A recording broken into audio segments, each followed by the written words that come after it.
I'm finally doing the video that so many of you have asked for. We're going to be talking about plungers. Finally, I will be answering your questions about plungers. Setting up and adjusting your plunger that's best for you to make you shoot the best and tightest groups is actually going to be easier than you think.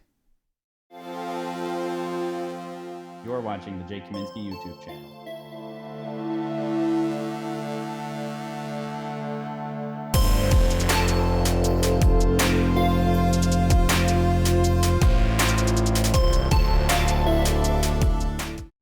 If you're new here, my name is Jake Kaminsky. I'm a two-time Olympic silver medalist in the sport of archery, and I'm working to make this channel a great resource for all types of archery. I have a form series, a tuning series. I've been talking a lot about equipment lately, especially how to adjust it, as well as strength training for the sport of archery. So if you're interested in learning more, hit that subscription button and the notification bell so that way you're notified every time a new video is uploaded. I'm putting out tons of content, and you don't want to miss out on what's coming out in the future. So before we get into talking about plungers, how to adjust them, and how to set them up specific for you, I want to talk about some apparel. As you can see, I'm wearing one of the shirts that I have designed and put up on my website. I'll have a link in the description below on where you can check out some of the apparel, and I'll put a card up at the top up here. And I'm really excited to come out with a bunch of different designs. Plus, one of my viewers came up with some really amazing designs, and I really want to thank James. You really have knocked it out of the park when it comes to branding. He's helped me out with the I Am branding of the t-shirt line. So like I said, I really appreciate his help because those designs are amazing, and I definitely can't wait for my proofs to come in so I can rock them myself. You know, I'm a bare bow shooter now, so I figured I've got to represent. So like I said, there's all sorts of different designs for all sorts of types of archery, from compound to recurve, traditional to bare bow, you name it. There's even longbow, you name it, they're all there. I'm really excited to finally have some nice looking apparel available for you guys. Okay, so plungers. This has been probably the most requested thing out there. And I think it's taboo. It's a bit more taboo, and I think it's a bit less dark and a bit less secretive than a lot of people think it is. There's really not a secret to these plungers. You have to make sure you maintain them properly, and you have to have them set up within a range, but then I can't tell you the magic sauce to make your plunger perfect for you. But nonetheless, I'm going to do my best to explain to you the working parts of a plunger, how to adjust it, how to set it up, and how to find the optimal spring tension for your specific setup. So plungers are actually a fairly simple design. What the plunger does is you can adjust and set your center shot via this adjustment right here. And what this is doing is setting the depth, how far in or how far out it is adjusting on your bow. So this is controlling the depth of the plunger itself, which is of course your center shot. That is a fairly simple thing to set up and adjust. I actually just produced a video about walkback tuning on how to find your perfect center shot for your exact bow and your exact setup. I'll put a card up at the top, and there'll definitely be a link in the description below in case you want to check that video out. I do also have another video specifically talking about center shot in regards to setting it up on a recurve style bow, and there will be a link in the description below for that as well, because I talk more about the theory of center shot and what it is, and how to ultimately decide which direction to set up your preliminary center shot before you go do a walkback tune. The other main component in a plunger is a spring. The spring is very simple. It basically just absorbs the arrow flex and helps control how much that arrow is flexing as it is coming out of the bow. Many people are very confused as to which spring to use, how stiff to adjust the spring, because on this side you have the adjuster. You can adjust preload, how much tension is loaded onto the spring internally based on how far in or out you have this adjusted. And like I said, it's really not as complicated as you think. To find your optimal spring tension, it really takes some time, unfortunately, and I'll explain to you how I do that, but I first want to really take apart the plunger and show you everything and explain how it is working. Okay, so these are two plungers that are completely broken apart so you can see the components. We've got a biter plunger and an AAE gold plunger. The top's the biter, the bottom's the AAE gold. This is what I would like to call the barrel. This is what everything is housed inside of for both of these. Your plunger tips, your plunger springs, which control the tension. This is an extra piece that is separate on the biter. It's integrated into the AAE back here. And then these are the adjusters. This is a adjuster that goes on the outside of this barrel with clicks on the outside. And this one has clicks built inside of this mechanism that adjusts on this slide on the outside of the actual plunger barrel itself. On the AAE, this one here has an O-ring that helps keep the plunger tight so it doesn't vibrate loose, and you can just put it on and off with your hands. whereas biter supplies tools so you can tighten it on and off and keep these tools in your quiver. The plunger tips are definitely different. The biters have different length tips. They also are in different colors. I don't think that they signify anything other than different lengths, so you can see that these are 3 different lengths. Whereas the AAE Gold has 2 different plunger tips you can put in it. This one up top has a hard anodized aluminum tip. This one has a plastic tip, which is made out of Teflon, I believe. So this top one is made for carbon arrows. This bottom one is made for aluminum arrows. I'll do another video here shortly explaining the difference between a biter plunger and an AAE plunger, so that way you can see the benefits of the two, and then that way it'll help you make a decision as to which one to purchase. But as you can tell in the springs, they each have 3 different springs. The biter has a stiff, medium, and light spring, as does the AAE, stiff, medium, and light. It's a little harder to see on the AAE due to the clear difference in size of the wire and how many loops the biter has. But they still operate the same way. So as you can see, the plungers are very simple. They're very similar and easy to adjust. There's really not a major difference between manufacturers of how each one adjusts, but there are differences in benefits and quality and things like that, which we'll do in another video explaining the difference between these 2 plungers in the future. So center shot is pretty straightforward how to adjust, but I always get asked, what about spring tension? Which spring to use? Lots and lots and lots of questions. In my experience, I can tell you that in general, you will need a stiffer plunger spring for higher draw weights, and you will need a stiffer plunger spring when you're shooting a high carbon arrow, like an all carbon arrow or an X10, something like that, because those arrows, I've been told, oscillate at a higher frequency, not a higher amplitude. Higher amplitude would mean it's bending too much, but the frequency that it is bending back and forth is higher on a carbon arrow. So in theory, you need a stiffer plunger spring to help control that speed of the oscillation. What you are looking for when setting up your plunger tension setting is something that is acceptable for your bow's tune. Now, from the beginning of this tuning series, I've talked about the order of operations, how you have to do one thing before another.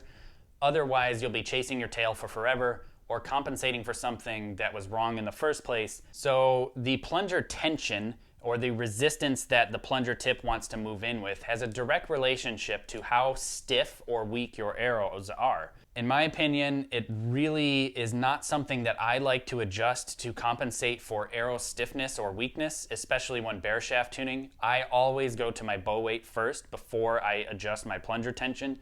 And then even still, I adjust all sorts of other things before I adjust the plunger tension. I talked about that specifically in the bare shaft tuning video, which I'll put a link in the description below as well, so you can check that out too. So you understand what I am talking about as far as how I adjust. What do I adjust? My limb bolts first, my arrow length, my point weight, my string, my plunger tension, whatever it may be. I go down a specific list of importance or of an order of operations and how to change my tune specifically to each setup. Now, when I say higher plunger tension or lower plunger tension, what do I mean? I can give you baselines off of these 2 plungers. Again, this is the biter plunger and this is the AAE plunger. I use the medium spring in both almost exclusively. Very, very rarely will I ever use the light spring or the heavy spring. And in my opinion, if you are using the light or heavy spring, there is something that you're compensating in your plunger tension instead of in your bow weight or your arrow spine to get your stiffness, weakness within an acceptable range. I adjust my plunger settings specifically for forgiveness or specifically for group size. I will be doing a video soon explaining how to do fine tuning, so bear with me, it's coming. Just hold on a little bit, it's coming.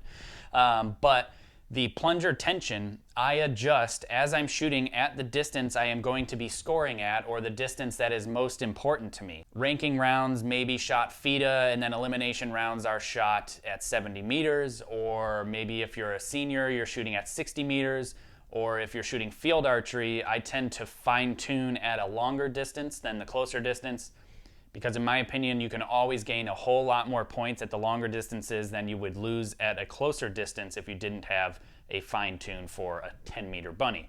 But if you had it really dialed in for that 60-centimeter face, or that 60-meter shot, that really long shot, you can gain a whole lot more points at the long distance than you'd lose at the short distance. So when I'm adjusting my plunger to adjust my group size, my tune is changing. I'm not always looking for a bare shaft and a flat shaft to be touching at 30 meters or 20 yards or whatever it may be. I'm adjusting my plunger and my knocking point independent of where my optimal tune would be in order to get the best groups.